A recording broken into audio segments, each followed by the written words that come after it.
그대는 십자가 붙들고 있는가.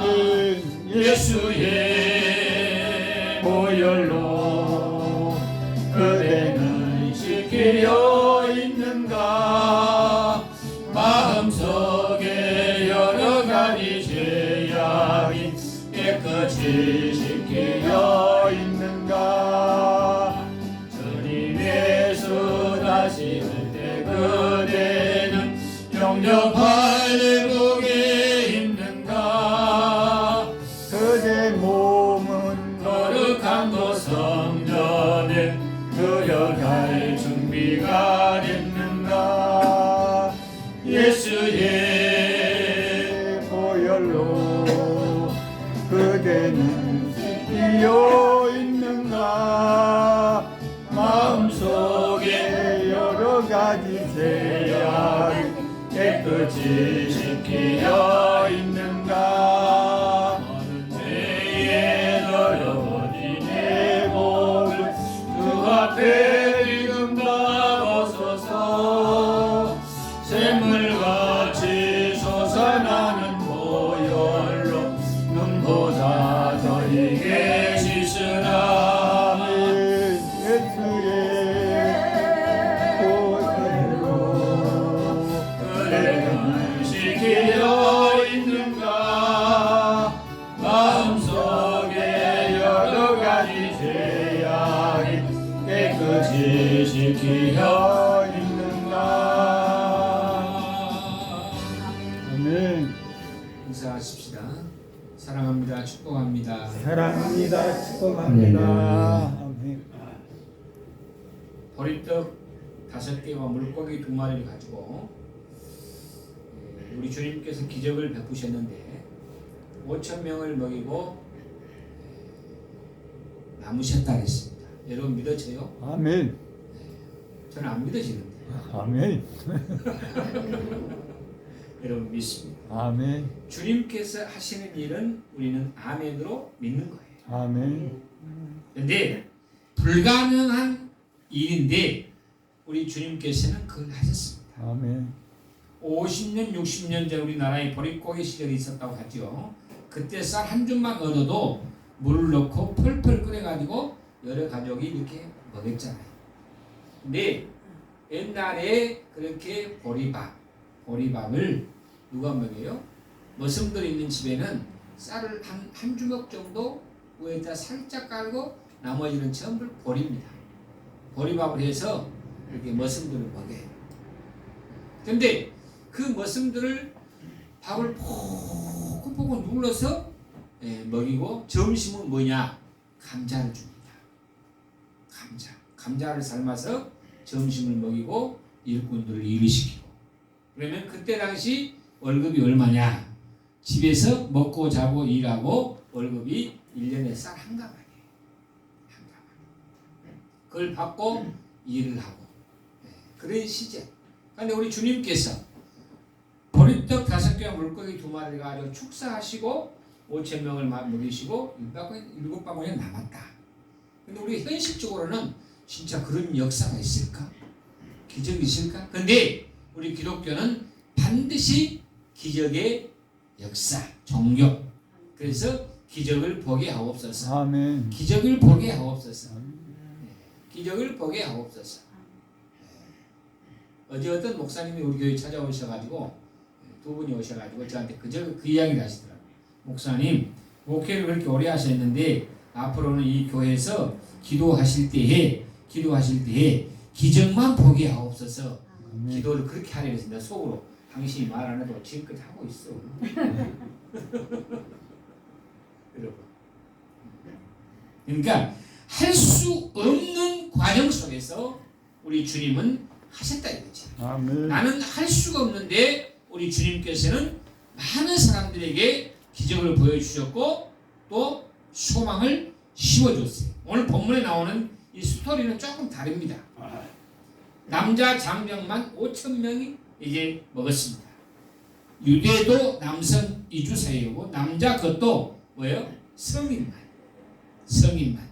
그래서 보통 주경학자들은 그 자리에 모인 사람들은 2만 명 가량 정도로 이렇게 추정을 합니다. 그들이 떡과 물고기 냄새만 맡은 게 아니라 배부르게 먹었다 그랬습니다. 배부르게. 그래서 12바구니가 남았다 그랬습니다. 남았다. 그러니 세상 사람들의 말대로 기적이 일어난 것이죠. 기적. 인간이 상상할 수 없는 일이 여기에서 반드시 여러분 일어났어요. 아멘. 이것이 바로 기적이고 역사입니다. 주님의 역사입니다. 그래서 주님께서 하셨기 때문에 우리는 그대로 믿는 것이죠. 그래서 주님이 보이신 행동에는 우리가 그의 제자답게 가야 할 길이 있습니다.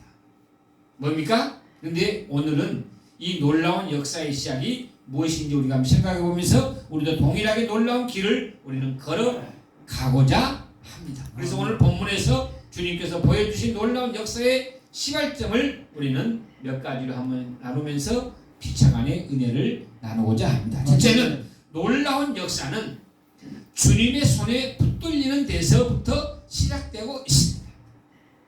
주님의 손에 붙들려야 됩니다. 사람들이 여기서 저기저기 떼어지에 앉았습니다. 그러자 주님은 떡을 가져 당신의 손에 얹었습니다. 이 떡은 사실 보잘것없는 것이었습니다. 안드레가 말하듯이 그것은 어린애의 점심 도시락에 지나지 않았습니다. 그런데 주님은 그것을 받아들였습니다. 의미 없는 도시락 하나가 주님의 손에 들렸을 때에 남자 장정만 5,000명이 배부르게 먹는 역사가 일어났던 것입니다. 할렐루야. 아멘. 우리는 어떤 놀랄 만한 일이 일어나려면 상당의 정도의 무언가가 갖추어져야 하는 것으로 생각됩니다. 그래야 그것을 기반으로 뭐라도 할 수 있다고 생각됩니다. 사업가가 사업하려면 사업할 수 있는 자금이 있어야 설계하고 계획하고 준비하듯이. 그런데 주님은 그거 안 있어요. 준비 없이 그거 아주 조그마한 거 가지고 축사하셔서 많은 사람들에게 놀라운 기적을 보여주었다는 사실입니다. 아멘. 가만히 보면 그런 말을 하는 사람들은 아무도 이루지 못합니다. 자신이 말하는 상당한 정도가 준비되어야 하는데 아직 그 정도가 준비되어 있지 않거든요. 그래서 아무것도 할 수 없어서 아무것도 안 하고 있거든요. 나는 할 수 있는데 안 해. 내가 그 일을 할 수 있는데 안 합니다. 여러분, 다음 주일이 추수감사 주일, 1년에 한 번 지킵니다. 어떤 교회에서 이런 일이 있습니다. 그 교회 시무장로가 추수감사 주일이 다가왔어요. 그래서 그날 헌금 시간이 되어서 추수감사 주일 헌금을 이제 다 하나님 앞에 드리고 이제 담임 목사님이 이제 축복기도 하고 그 헌금 봉투를 보고 그랬습니다. 장로님 일어나십시오. 장로님은 1년 동안 감사하는 조건이 이 정도밖에 없습니까? 장로님은 5만 원짜리밖에 안 됩니다. 5만 원짜리 인생밖에 안 됩니다. 그렇게 그 목사님은 그러셨다. 여러분, 1년 동안 감사할 수 있는 일이 우리가 5만 원어치밖에 안 된 일이었는지 우리는 깊이 생각을 해봐야 한다는 거예요. 그래서 그 목사님이 그 장로님의 그런 이야기를 하면서 다시 하나님 앞에 감사하십시오. 장로님, 놀라운 일들이 나에게 준비되어 있고 나에게 어떠한 역사와 기적이 나에게 분명히 있는데 그것이 내가 실천을 해야 되는데 그것을 실천하지 아니하고 우리는 그것을 움켜쥐고 이고 있다는 것입니다. 나는 분명히 할 수 있었는데 나는 못한 것처럼 우리는 생각하고 있다는 사실입니다. 우리가 내 인생에 내 것을 줄 알고 자기 마음대로 하려니까 항상 그만한 상태에서 머무는 것입니다. 비록 작지만 부여이제 부족하지만 나를 주님의 손에 온전히 올려놓으면, 주의 손에 붙들리면 주님께서 사용하셔서 놀라운 일을 감당하게 하시는데, 그것을 우리는 잃어버리고 살아갔다는 사실이죠. 주의 손에 붙들린다는 것은 아무것도 안 하고 가만히 있는 것이 아닙니다. 물론 자신을 의지하여 자기가 무엇을 할 것처럼 나대는 것은 곤란하지만, 주님을 의지한다는 것은 적어도 주님을 의지하여 지금 내던대야 우리는 한 발을 내딛는 것을 의미합니다. 오늘 이야기와 연결된 부분을 보면 주님께서 제자들에게 사람들을 먹이려면 얼마나 필요한지 계산만 하고 있지 말고 뭐라도 있는지 알아보기라도 하라고 하시고, 그 말씀에 따라서 제자들이 찾아낸 것이 떡 5개와 물고기 2마리입니다. 이것밖에 없습니다. 주님 알아서 하세요. 그것을 찾아서 주님의 손에 올렸습니다. 이것은 놀라운 일을 일으킨 거라는, 이제 거라는 기대를 하고 올린 것이 아닙니다. 작고 의미 없지만 그래도 주님의 손에 올리는 게 주님의 뜻이라는 생각으로 여러분 올린 것입니다. 여러분 1년 동안 얼마나 감사했습니까? 나의 삶 속에서 얼마나 감사할 수 있는 이 행동이 있었습니까? 우리 인생은 그리 대단한 것이 아닙니다. 혹 불편, 나의 삶 속에서 불편이 있고 고통이 있고 어려움이 있다 할지라도 내가 하나님의 자녀가 되어서 하나님 앞에 우리는 감사할 수 있다는 일이 우리는 더욱더 은혜요 축복입니다. 아멘. 그 다음에 2번째는 놀라운 역사는 감사에서부터 시작되고 있습니다. 사람들이 여기 저기 때를 지어 앉았습니다. 그러자 예수님께서 떡을 가져 축사하셨습니다. 그리고 나누게 하셨는데 여기저기에 앉은 5,000명이 모두 배불리 먹을 수 있었습니다. 여기서 우리는 주님께서 떡을 가져 축사하셨다는 점을 우리는 여기에서 봅니다. 이 부분이 놀라운 일이 생기는 중요한 지점입니다. 저는 예수님께서 어떤 축사를 하셨을까 여러분 궁금합니다. 여러분이 생각 어때요? 주님께서 어떤 축사를 하셨을까요? 하나님, 이게 비록 작은 것이지만 복되게 하셔서 30배, 60배, 100배의 결실을 맺게 해주세요. 아멘. 특히 무언가를 하나님께 드릴 때에 이런 기도를 합니다. 그런데 가만히 물어 뜯어보면 욕심에 가득 찬 내용입니다. 욕심에 가득 찬 내용. 적게 드리지만 많이 드려달라고 하는 거니까요. 그래서 30배, 그 다음 뭐예요? 60배, 100배에 갚아달라고 하지요. 성도가 목사님께 축복 기도를 해달라고 할 때 기도를 부탁하는 성도나 기도를 해야 하는 목사나 의뢰인 이런 기도를 생각합니다. 뭐예요? 축사 또는 축복 기도 이렇게 생각하고 있습니다.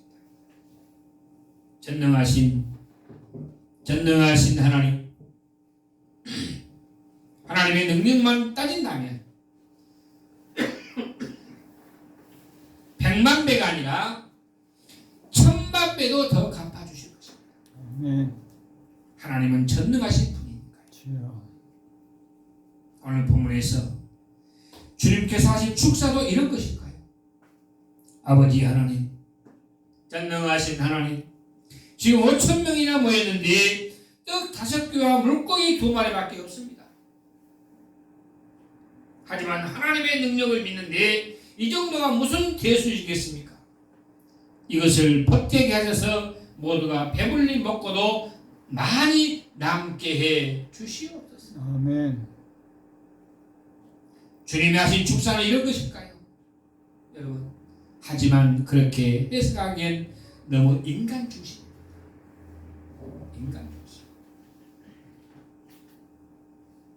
그래서 저는 몇 가지 성경 번역본을 서로 비교해 보았습니다. 그랬더니 가장 일반적으로 보면은 아주 간단합니다.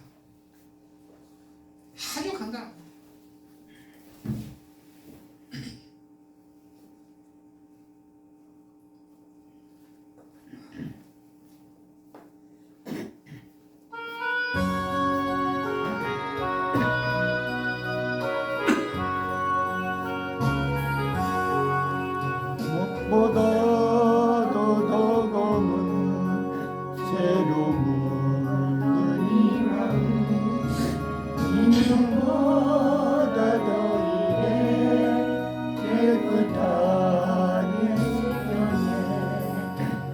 내 보혈을 믿고 뛰어나가 주의 은혜가 깨끗하게 되었네. 가족한 나라 하나님 아버지, 전능하신 하나님 아버지, 하나님께 감사 기도를 드린 겁니다. 우리는 축복을 생각하지만은 주님은 아버지께 감사를 드렸습니다. 5,000명이나 넘는 사람들을 먹여야 합니다. 그런데 주어진 것이라고는 고작 어린아이가 먹을 도시락 하나입니다. 그런데 주님은 그것을 들고 감사하고 있는 것입니다. 이 시대를 보면서 이런 질문을 먼저 하고 싶습니다. 도대체 우리는 얼마나 받아야 감사할 수 있을까? 얼마나 받아야 감사할 수 있을까? 웬만해서는 감사가 나오지 않는 시대입니다. 그만큼 우리의 정서가 메말라 있는 것 같습니다. 식어버렸어. 사랑이 식어버렸어. 섬김이 식어버렸어. 내 욕심 따라서, 내 위주로, 내 계산대로, 내 방법대로 예수님 믿는 거예요.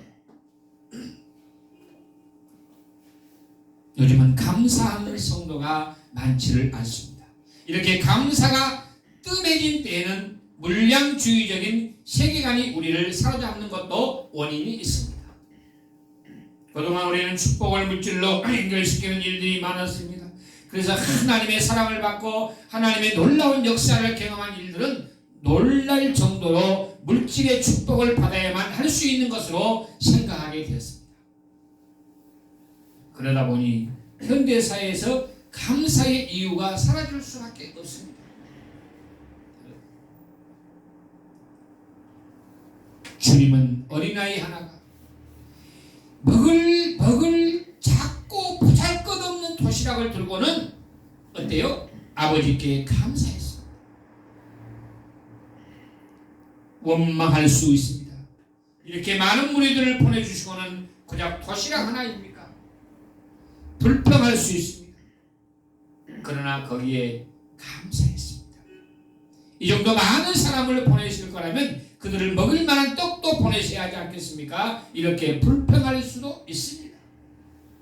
그러나 주님은 그렇지 않으셨습니다. 주님은 자신의 손에 주어진 것을 아버지께 진정으로 감사하고 있었습니다. 놀라운 역사는 바로 이렇게 주어진 그대로의 감사하는 데서부터 여러분 시작되는 것입니다. 그럴 만한 이유가 있습니다. 감사의 성질 자체가 그렇습니다. 감사할 수 있다는 것은 현재를 그대로 받아들이는 것을 의미합니다. 지금까지 여러분 생명 연장시켜 주었죠. 건강 지켜 주었죠. 예, 감사할 수 있다. 아멘. 감사. 5,000명이나 넘는 많은 무리를 먹여야 하고, 그런 반면 이제 가진 것이라고 떡 5개와 물고기 2마리가 전부인 것은 도시락 하나뿐입니다. 이것으로 모두를 먹이는 것은 불가능합니다. 그럼에도 불구하고 주님께서 그 상황 자체를 감사드리셨습니다. 그리고 상황 자체를 감사한다는 것은 그 상황에서 비록 되는 일까지도 감사하는 것을 이제 의미합니다. 우리는 인생을 살면서 생각대로 되지 않고 게다가 초라한 모습에 빠지게 되면 원망하거나 남 탓으로 돌려버립니다. 당신 때문에 내가 망했어. 당신 때문에 내가 망했어. 그 원인을 내가 모르면서 당신 때문에 안 됐어. 불평하고 불망하고. 그런데 우리가 1년 동안 우리가 하나님께서 지켜주신 은혜에 감사해서 우리는 교회에서 매년마다 추수감사주일로 우리는 지킵니다. 이것이 하나님의 은혜요, 이것이 하나님 앞에 우리는 사랑해요, 축복입니다. 아멘. 이런 감사가 내 삶 속에서 일어날 때에 더욱더 하나님께서는 내 인생 속에 더 큰 감사를 만들어 줄 수 있다는 것을 우리는 믿음으로 받아들여야 된다는 사실. 아멘. 이것이 그리스도인이요 우리는 성도란 말씀이죠. 감사할 수 있다는 것은 전능하신 하나님을 그대로 믿고 인정하는 것을 우리는 의미합니다. 인정해야 됩니다. 믿어야 됩니다. 사랑하는 성도 여러분, 우리에게 주어진 일 자체가 하나님의 은혜요 하나님의 축복입니다. 우리는 무엇이 잘 때에야 하나님의 역사인 줄 압니다만은 사실 하나님께서는 이미 우리 속에 들어오셔서 역사하고 계십니다. 그래서 오늘 우리가 이 자리에 있는 것입니다. 아멘. 그래서 역사하신 하나님을 인하여 감사하는 것이고 그런 하나님께서 함께 하시는 것에 감사하는 것입니다. 이게 믿음이며 이런 감사가 놀라운 역사의 시작이 여러분 되는 것입니다. 그 다음에 세 번째는 놀라운 역사는 나눔에서부터 시작되고 있습니다. 나눔. 떡 한쪽에 있으면 내가 이 사람하고 나누어 섬김. 감사를 밑바치신 주님은 떡을 모인 자들에게 나누어 주었습니다. 물고기도 그렇게 하셨습니다. 나누었습니다. 우리는 나누었다는 점에서 관심을 가져야 합니다. 고작 어린아이 하나가 먹을 양의 도시락입니다. 이제 합리적인 생각을 한다면 이 도시락을 가져온 어린아이가 먹어야 합니다. 전통적이거나 교조적인 생각을 한다면 가장 중요한 일을 하시는 분이 예수님인데 주님이 먹어야 합니다. 보통 세상에 있는 사이비 종교 집단의 교주는 되게 그렇게 하잖아요. 소속원들은 못 먹게 해도 자신이 먹어야 한다. 예수님은 이런 모습과는 아예 달랐습니다. 주님은 제자들에게 그 작은 도시락을 나누게 하셨습니다. 놀라운 것은 나눴더니 더 많아졌다는 점입니다. 내가 나누었더니 나에게 더 많은 것이 돌아왔더라. 역사가 일어났더라. 하나님의 역사는 이렇게 일어납니다. 뭔가 많이 쌓아놓은 데서 일어나는 게 아니라 나눔 데서 일어납니다. 더 가지려고 하는 데서 일어나는 것이 아니라 가진 것을 오히려 내어놓는 데서 일어나는 것입니다. 이것은 개인이나 교회나 마찬가지입니다. 나눔이라는 것은 우리 4차 산업혁명 시대에 우리가 절실하게 필요한 시대 정신이기도 합니다. 인공지능의 발달로 이젠 로봇이 일자리를 대신합니다. 대부분 경비업체도 첨단 장비로 대체하고 있습니다. 그런 만큼 사람들이 잘 설 자리는 더 없어집니다. 모든 것이 로봇, 모든 것이 기계야, 모든 것이 이 핸드폰. 우리는 이름만 따지만 사람들을 일자리에 쫓아내는 것 맞지만 함께 살 생각, 함께 우리가 나누고 함께 울며 함께 우리가 입고 나가자. 우리 김준호 목사님은 저는 굉장히 그분을 존경합니다. 다른 목사님도 내가 존경하는지 안 존경하는지 잘 모르겠으나 저는 특별히 우리 김준호 목사님을 저는 존경하고 그분을 좋아합니다. 왜 좋아하냐? 그분은 넉마주의 했습니다. 넉마주의 하면서 정말로 그 사람들과 같이 나누며 같이 울며 같이 했어요. 그래서 많은 사람들이 우리 김준호 목사님을 존경하고 자기가 같이 굶고 같이 먹고 같이 나누며 같이 섬김을 했다는 것이죠. 우리 주님께서도 이런 삶으로 많은 사람들에게 베풀고 섬김을 했다가 주었다는 사실이죠. 성도는 이런 신의 정신에 앞서야 합니다. 아멘. 이미 우리는 예수님에게서 나누는 모습을 배웠기 때문에 그리고 나누는 것으로 놀라운 일이 시작된 것을 보기 때문입니다. 우리가 그의 제자가 되어 동일하게 나누는 삶을 살아간다면 놀라운 역사가 우리의 삶에서 반드시 이루어질 것입니다. 아멘. 기도하겠습니다. 거룩하신 하나님 아버지,